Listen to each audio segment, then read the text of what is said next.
Halo Sobat Horor, selamat datang di channel ini, tempatnya cerita-cerita misteri yang bikin bulu kuduk merinding. Kalau kamu pecinta kisah seram, urban legend, dan kejadian-kejadian aneh yang bikin tidur nggak nyenyak, berarti kamu ada di tempat yang tepat. Jangan lupa klik tombol subscribe, kasih like kalau kamu berani, dan tulis komentar kalau kamu punya cerita horor yang mau aku angkat di video berikutnya. Siap, matikan lampu, pasang headset, dan kita mulai ceritanya. Gue inget banget waktu itu, gue lagi liburan semester. Kampus lagi sepi, teman-teman pada balik ke rumah masing-masing, dan gue yang nggak punya rencana kemana-mana cuma bengong di kosan. Entah kenapa, tiba-tiba kepikiran buat main ke kampung nenek, desa Kelor namanya. Terakhir kali gue kesana waktu gue masih kecil, dan itu pun cuma sebentar. Rasanya udah lama banget nggak nginjek tanah desa itu. Gue pengen nyari suasana tenang, jauh dari bising kota. Ya, lo tau lah, hiruk-pikuk motor, mobil, sama suara orang teriak di pinggir jalan bikin kepala pusing. Gue pikir, kampung bisa jadi obatnya. Desa Kelor itu letaknya jauh di pelosok.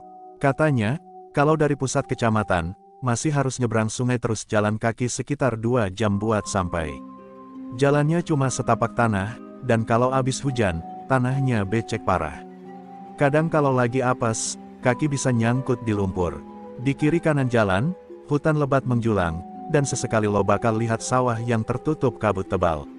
Nenek selalu bilang, desa ini udah ada sejak zaman penjajahan Belanda, dan gak pernah sepi dari cerita aneh. Entah itu suara-suara aneh di malam hari, penampakan di pinggir jalan, atau kejadian-kejadian yang gak masuk akal.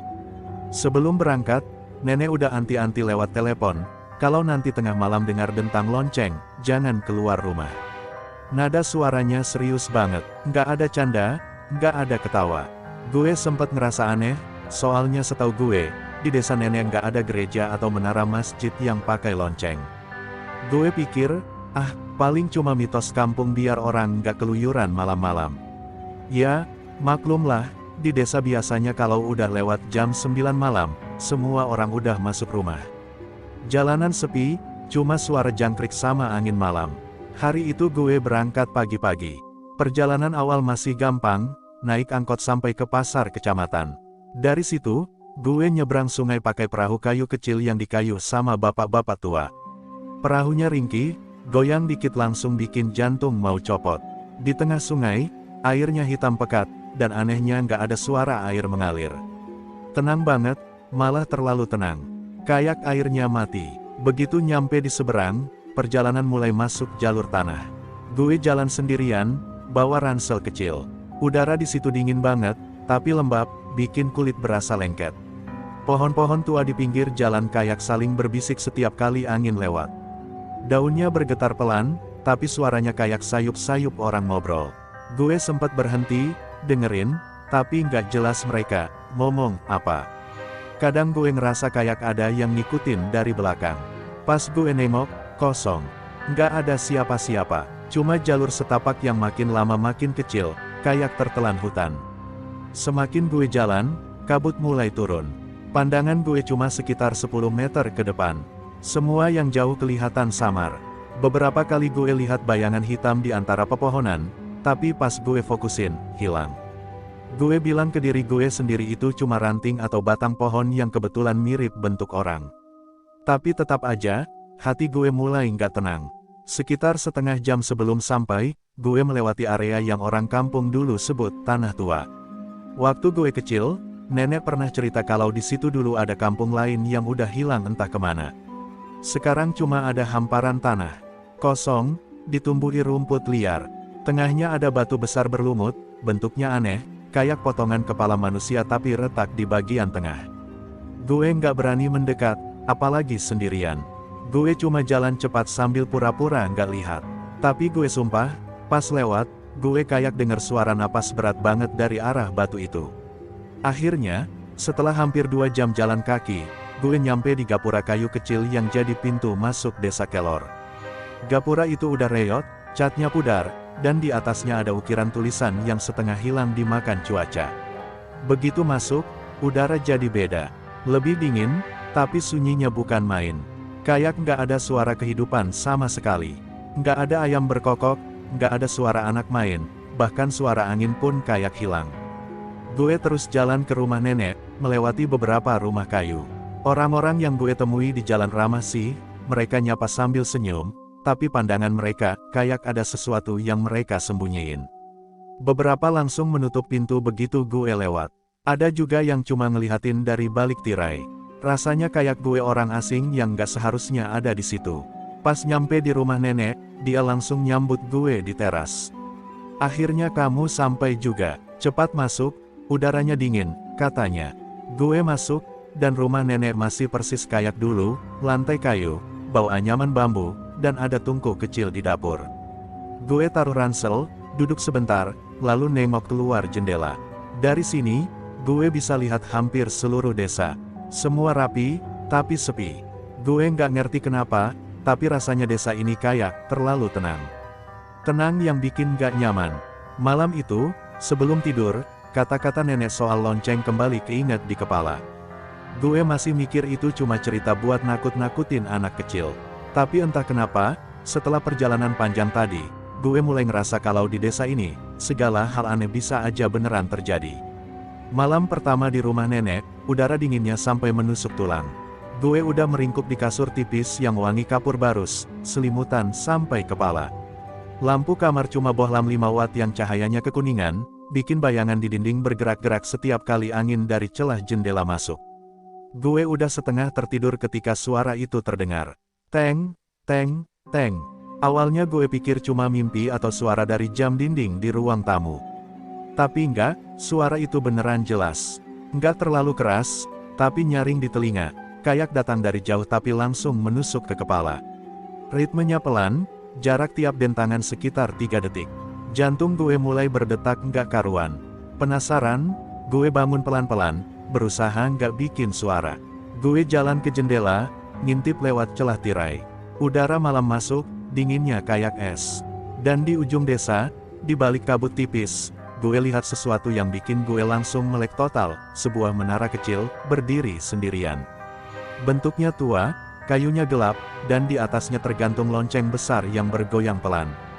Yang bikin aneh, gue yakin banget siang tadi gue nggak lihat menara itu sama sekali. Gue udah keliling desa, dan di ujung yang gue lihat sekarang cuma ada sawah kosong. Tapi malam ini, menara itu ada di sana, tegak dan nyata. Gue terus mandangin, dan entah kenapa, gue punya perasaan kalau menara itu juga lagi ngeliatin gue. Nggak lama, gue lihat sesuatu bergerak di bawah menara. Bayangan hitam, tinggi, jalannya lambat, kayak nggak punya tulang. Gue refleks nutup tirai. Tangan gue dingin, keringat mulai keluar padahal udara beku. Gue kembali ke kasur, narik selimut sampai menutupi muka, dan mencoba pura-pura tidur. Tapi suara dentang itu masih kedengeran. Teng, teng, teng, dan setiap kali berbunyi, gue ngerasa kayak ada yang makin mendekat. Besok paginya, sinar matahari masuk lewat jendela. Gue bangun dengan kepala agak berat, tapi langsung inget kejadian semalam. Gue keluar kamar, nemuin nenek lagi nyapu di teras. Gue coba santai, tapi rasa penasaran udah nggak ketahan. Nek, semalam aku dengar suara lonceng. Dari ujung desa, itu lonceng apa? Tanya gue. Nenek berhenti nyapu, tangannya gemetar sedikit. Dia nggak langsung jawab, cuma mandang gue lama. Lalu dia bilang pelan, udah, jangan dibahas. Semakin kamu nyari tahu, semakin dekat dia sama kamu. Kata-kata itu bikin bulu kuduk gue naik. Dia, siapa? Nek, nenek cuma ngelirik ke arah ujung desa, lalu masuk ke dalam rumah tanpa jawab. Gue berdiri di teras sendirian, makin bingung. Apa maksudnya semakin dekat? Dan siapa? Dia, itu. Hari itu gue coba nyari jawaban. Gue keliling desa, ngobrol sama beberapa warga. Awalnya mereka ramah, tapi begitu gue mulai tanya soal lonceng, ekspresi mereka langsung berubah. Ada yang pura-pura nggak dengar, ada yang langsung pamit, dan ada yang tiba-tiba sibuk sendiri. Bahkan ada ibu-ibu yang langsung nutup pintu rumahnya begitu gue sebut kata lonceng. Sore harinya, gue duduk di warung kopi kecil dekat surau. Warung itu cuma ada satu meja kayu panjang, kursi rotan reyot, dan lampu minyak di pojokan. Di situ gue ketemu Pak Rano, penjaga surau yang katanya udah tinggal di desa sejak lahir. Orangnya tua, kulitnya keriput, matanya cekung tapi tajam. Dia duduk sambil ngaduk kopi, lalu nyapa gue duluan. "Kamu cucunya Bu Ratni?" "Iya," katanya. Gue angguk. Kami ngobrol sebentar soal hal-hal biasa. Lalu, dengan suara pelan, gue nanya, "Pak, semalam saya dengar suara lonceng dari ujung desa." "Itu lonceng apa?" "Iya." Pak Rano langsung berhenti ngaduk kopi. Dia tatap gue lama, lalu mendekat sambil berbisik, "Kalau kamu dengar lonceng, tutup mata, jangan lihat keluar, karena yang kamu lihat bukan lagi dunia kita." Darah gue langsung dingin. "Maksudnya, Pak?" Dia ngelirik kanan kiri, memastikan gak ada orang lain yang dengar. "Lonceng itu, bukan dari sini. Dia bunyi kalau gerbang udah kebuka.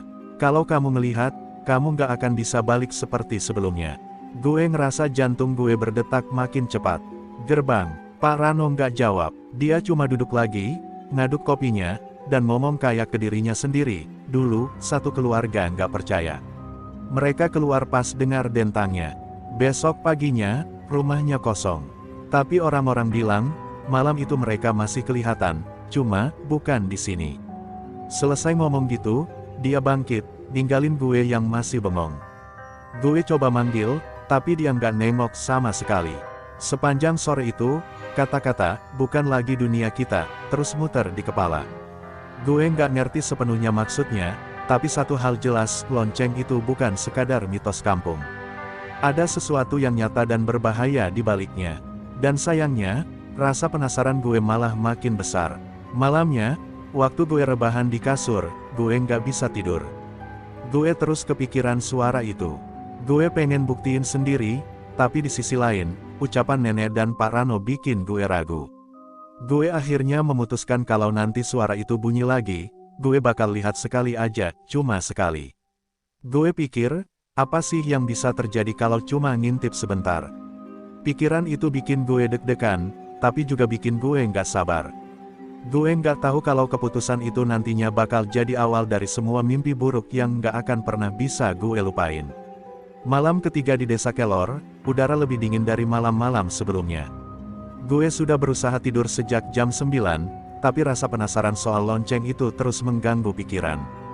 Gue ingat jelas ucapan nenek dan Pak Rano, "Jangan lihat keluar," tapi justru kata-kata itu membuat gue makin ingin tahu. Gue pengen lihat sendiri apa yang sebenarnya terjadi setiap tengah malam. Apa benar yang mereka bilang, atau cuma cerita kampung yang dilebih-lebihkan? Jam di dinding ruang tamu berdentang pelan 11 kali. Gue masih menunggu. Rumah nenek sunyi, cuma terdengar suara nafasnya dari kamar sebelah. Gue berusaha mengatur posisi di kasur, tapi setiap menit terasa lama banget. Sampai akhirnya, tepat jam 12, suara itu datang. Teng, teng, teng. Dentang lonceng itu langsung membuat tubuh gue merinding. Rasanya berbeda dari malam-malam sebelumnya, lebih berat, lebih bergema, seperti suara itu bukan cuma terdengar oleh telinga, tapi juga di dalam dada gue. Gue bangkit perlahan, hati-hati supaya lantai kayu nggak berderit. Langkah gue pelan menuju jendela, dan kali ini gue nggak cuma ngintip dari celah tirai. Gue tarik tirai itu lebar-lebar. Dan, gue nyesel seumur hidup. Desa Kelor yang gue lihat malam itu bukan desa yang sama seperti siang harinya. Semua lampu rumah mati, jalanan gelap, tapi ada cahaya merah pekat menyala dari arah menara di ujung desa. Cahaya itu berdenyut pelan, seperti napas, menyinari kabut yang menggantung rendah di atas tanah. Lalu gue lihat mereka, orang-orang, puluhan, atau mungkin ratusan. Mereka berjalan pelan menuju menara. Langkahnya berat dan seragam, kepala tertunduk, tangan menjuntai di sisi tubuh. Wajah mereka pucat, matanya kosong, seperti bola matanya sudah diambil entah kemana. Kulit mereka terlihat dingin dan mati. Tidak ada suara selain langkah kaki mereka yang berat menyeret tanah. Di antara mereka, ada satu sosok yang membuat gue hampir teriak. Seorang perempuan tinggi, tubuhnya jauh lebih tinggi dari manusia normal, mungkin hampir 2 meter. Rambutnya panjang menjuntai sampai menyapu tanah, kusut, dan basah seperti baru keluar dari air. Bajunya robek-robek, kainnya berwarna putih kotor yang berubah kecoklatan di beberapa bagian, mungkin karena bercak darah yang sudah lama mengering. Kulitnya pucat kehijauan, seperti daging yang sudah membusuk, dan di bagian lehernya terlihat bekas lilitan yang dalam, seperti pernah dicekik dengan tali tebal. Dia berjalan di paling depan, memimpin arus orang-orang itu. Di tangannya, dia menggenggam sebuah tali besar yang ujungnya terikat ke lonceng di menara. Setiap kali dia menariknya, lonceng itu berayun, mengeluarkan dentang pelan yang menusuk telinga. Teng, teng, teng. Gue berdiri membeku di balik jendela, napas gue tercekat. Gue tahu gue harus mundur, harus menutup tirai, tapi mata gue nggak bisa lepas dari pemandangan itu. Dan tiba-tiba, langkah perempuan itu berhenti. Dia tidak langsung menoleh. Kepalanya perlahan, sangat perlahan, mulai berputar. Tidak seperti manusia normal, lehernya memutar hampir 180 derajat, bunyi retakan tulang terdengar jelas meski jaraknya jauh. Rambutnya terangkat sedikit karena gerakan itu, memperlihatkan sebagian wajahnya. Dan saat akhirnya wajahnya menghadap ke arah rumah nenek, gue melihat senyum tipis yang membuat darah gue membeku. Dia menatap langsung ke arah gue. Matanya kosong, tapi gue bisa merasakan tatapan itu menusuk. Seolah dia tahu gue ada di sini, menonton. Gue langsung bereaksi. Tirai gue tutup rapat, lalu gue tekan telapak tangan gue ke kaca jendela untuk memastikan tidak ada celah. Tapi begitu tangan gue menyentuh kaca, gue langsung terkejut, dinginnya luar biasa, seperti menempelkan tangan ke es batu. Saking dinginnya, gue merasa kulit jari gue mati rasa. Gue refleks menarik tangan, tapi begitu tangan gue terlepas, di permukaan kaca terlihat bekas cetakan telapak tangan gue sendiri, berwarna putih pucat, seperti embun beku. Jantung gue berdetak keras, tubuh gue gemetar. Gue mundur perlahan dari jendela, duduk di lantai, punggung menempel ke dinding. Suara lonceng masih terdengar, tapi rasanya semakin dekat. Gue mencoba menutup telinga, tapi dentang itu tetap masuk, seolah datang dari dalam kepala gue sendiri. Beberapa menit, atau mungkin detik, gue nggak tahu, suara itu tiba-tiba berhenti, hening, tapi heningnya bukan hening biasa. Seolah semua suara di dunia mati, termasuk suara napas gue sendiri. Gue menahan napas, menunggu sesuatu terjadi. Lalu, samar-samar, gue dengar suara langkah kaki di teras. 1, 2, 3 langkah. Berhenti tepat di depan pintu rumah. Gue bisa merasakan lantai kayu di bawah kaki gue sedikit bergetar. Gue tidak berani bergerak, apalagi bicara. Ketukan pelan terdengar di pintu. 1 kali, diam. 2 kali, diam. 3 kali. Setelah itu, sunyi lagi. Gue menutup mata, berharap ini cuma mimpi. Tapi sebelum gue benar-benar bisa berpikir, gue mendengar suara napas berat dari luar jendela kamar gue. Suara itu pelan tapi panjang, seperti seseorang yang menempelkan mulutnya ke kaca. Gue tahu gue tidak boleh lihat, tapi rasa penasaran itu kembali datang. Gue pelan-pelan melirik ke arah jendela. Di balik tirai, samar-samar, gue melihat siluet rambut panjang yang menutupi seluruh kaca. Tubuh gue langsung kaku, dan gue cepat-cepat menarik selimut ke atas kepala, menggigit bibir untuk menahan teriakan. Suara napas itu perlahan menjauh, diikuti oleh suara langkah yang mundur, dan kemudian hilang. Lonceng berbunyi sekali lagi dari jauh. Teng! Setelah itu, semuanya kembali sunyi. Gue tidak tidur malam itu. Gue cuma duduk di kasur, menatap ke arah jendela yang sekarang terlihat biasa-biasa saja. Tapi gue tahu, apapun itu, dia tahu gue sudah melihatnya. Dan itu berarti, dia tidak akan berhenti sampai dia bisa memanggil gue keluar. Pagi itu, sinar matahari yang masuk dari celah jendela terasa lebih dingin dari biasanya. Gue bangun dengan kepala berat, badan lemas, dan pikiran masih penuh dengan kejadian semalam.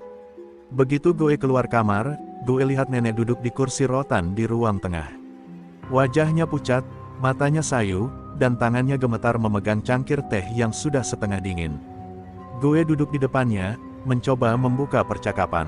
"Nek, semalam aku lihat." Belum sempat gue selesai, nenek langsung memotong dengan suara pelan tapi tegas, "Kamu udah lihat, ya?" Tatapan matanya menusuk, seolah dia nggak butuh jawaban karena dia sudah tahu. Gue cuma bisa menelan ludah. Nenek menghela napas panjang, lalu meletakkan cangkir di meja. "Kita harus pergi sekarang juga, sebelum terlambat." Nada suaranya nggak memberi ruang untuk membantah. Gue langsung bangkit, mengambil ransel dan mulai membereskan barang-barang. Nenek masuk ke kamarnya, mengambil kain selendang dan tas kecil. Gerakannya cepat tapi tergesa, seperti orang yang sedang balapan dengan waktu. Gue bisa merasakan ketegangan di udara, dan entah kenapa, perasaan itu bikin dada gue sesak. Begitu semua siap, nenek menggandeng tangan gue dan menarik keluar rumah. Tapi begitu pintu terbuka, dunia di depan gue terasa asing. Jalanan desa yang biasanya penuh orang, pagi-pagi gini biasanya sudah ada anak-anak main di depan rumah, ibu-ibu nyapu halaman, atau bapak-bapak duduk di warung kopi, sekarang kosong. Nggak ada siapa-siapa, rumah-rumah terbuka lebar, pintunya mengayun pelan tertiup angin. Tapi anehnya, gue nggak melihat satu pun penghuni. Bahkan suara ayam yang biasanya riuh pun nggak ada. Hening total. Gue bisa mendengar langkah kaki kita berdua jelas, seolah suara itu adalah satu-satunya kehidupan yang tersisa di desa ini.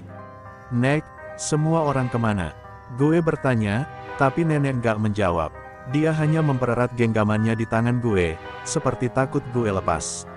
Kami berjalan cepat menuju jalan keluar desa.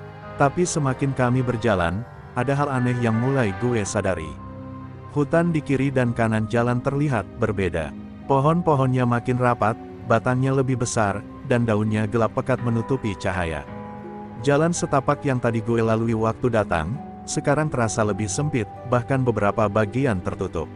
Akar-akar besar yang sebelumnya nggak ada. Langkah kami makin cepat. Gue bisa merasakan napas nenek mulai terengah, tapi dia nggak mau berhenti. "Jangan lihat ke belakang," katanya singkat, tanpa menoleh. Gue menurut, meski rasa penasaran hampir bikin gue gila.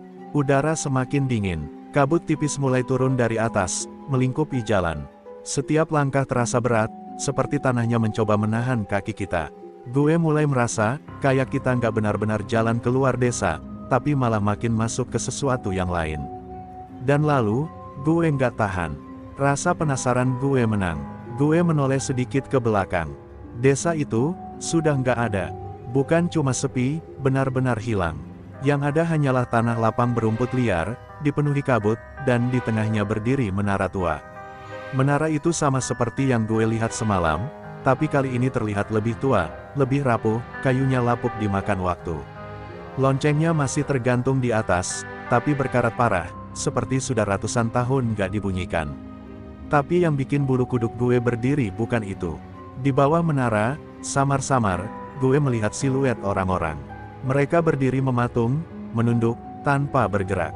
Dan di antara mereka, ada sosok perempuan tinggi berambut panjang yang menatap lurus ke arah gue. Jaraknya jauh, tapi entah gimana tatapannya tetap terasa dekat, menusuk, seolah dia bisa menyentuh gue kapan saja. "Nengok lagi, kamu nggak akan bisa keluar," suara nenek memecah pikiran gue.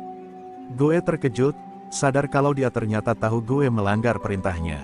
Dia menarik tangan gue lebih keras. "Kalau kita mau keluar, jangan nengok lagi. Apapun yang kamu dengar, jangan." Gue cuma bisa mengangguk, walau tenggorokan gue kering. Kami kembali melangkah cepat, dan hutan di depan terlihat makin rapat. Pohon-pohon tua itu seperti bergerak, akar-akar mereka menjalar ke arah jalan, mencoba menghalangi langkah kami. Di antara desiran angin, gue mendengar sesuatu, suara langkah di belakang kami, mengikuti dengan ritme yang sama. Nenek menggenggam tangan gue semakin kencang, seolah tahu kalau gue mulai takut. "Jangan pedulikan, terus jalan," katanya. Tapi suara itu makin dekat, dan gue bisa mendengar bunyi aneh, seperti rantai diseret di tanah. Kemudian, teng, suara dentang lonceng itu kembali terdengar. Hanya sekali, tapi cukup untuk membuat bulu kuduk gue tegak. Suaranya berbeda dari semalam, lebih berat, lebih dalam, dan seolah menggema di seluruh hutan. Gue merasa telinga gue berdengung, mata gue sedikit berkunang, dan jantung gue berdegup kencang. Gue nggak tahu gimana, tapi setiap kali suara itu berbunyi, kaki gue terasa lebih berat, seperti ada yang menarik gue ke belakang. Gue mencoba fokus ke langkah nenek, melihat punggungnya yang kecil tapi bergerak dengan tekad kuat. Dentang itu terdengar lagi, kali ini lebih keras. Teng, gue mulai kehilangan keseimbangan, hampir tersandung, tapi nenek menarik gue sebelum jatuh. "Jangan berhenti, dia mau kamu berhenti," teriak nenek, nadanya penuh panik. Kami terus berlari, napas gue mulai membakar paru-paru, kaki gue pegal, tapi rasa takut memaksa gue untuk terus maju. Kabut semakin tebal, dan hutan di sekitar kami terasa seperti menutup rapat, meninggalkan hanya satu jalur sempit yang entah mengarah kemana. Suara lonceng terdengar sekali lagi, kali ini jauh lebih dekat. Gue bisa merasakan getarannya di tanah, seperti seluruh bumi ikut berdentang. Gue menggigit bibir, menahan diri untuk tidak menoleh, meski perasaan dia ada tepat di belakang gue semakin kuat. Dan tiba-tiba, suara itu berhenti. Hening, kami tetap berlari, melewati jalur yang akhirnya mulai terbuka sedikit demi sedikit. Cahaya terang muncul di ujung jalan, meski kabut masih menggantung di sekitar. Nenek mempercepat langkah, dan tanpa sadar gue ikut. Begitu kami menerobos cahaya itu, hawa dingin menghilang, berganti dengan udara hangat dan suara burung berkicau. Gue berhenti, terengah-engah, dan melihat ke sekeliling. Kami sudah berada di jalan besar dekat sungai, jauh dari desa. Tapi ketika gue melihat ke belakang, hanya ada hutan lebat. Tidak ada jalan setapak, tidak ada menara, tidak ada desa Kelor. Nenek menatap gue dengan mata yang masih penuh kecemasan. Kalau kamu dengar lonceng itu lagi, lari. Jangan pernah lihat ke belakang. Gue menelan ludah, dan di dalam hati gue tahu, meskipun kami sudah keluar, suara itu belum selesai mencari gue. Karena entah kenapa, dari kejauhan, gue masih bisa mendengar gema terakhirnya. Teng, udah 5 tahun sejak malam itu, tapi setiap kali gue nutup mata, gue masih bisa ngerasain dinginnya kaca jendela di desa Kelor, suara langkah-langkah pelan warga yang udah nggak sepenuhnya manusia, dan tatapan kosong perempuan tinggi berambut panjang itu. Gue nggak pernah balik ke sana, dan gue pikir, gue nggak akan pernah mau. Setelah kejadian itu, nenek pindah ke rumah bibi di kota, jauh dari kampung. Dia nggak pernah cerita ke siapapun soal apa yang kita lihat malam itu. Setiap kali gue tanya, dia cuma bilang, kalau kita buka mulut, mereka bakal tahu posisi kita. Gue nggak ngerti maksudnya waktu itu, tapi gue nurut.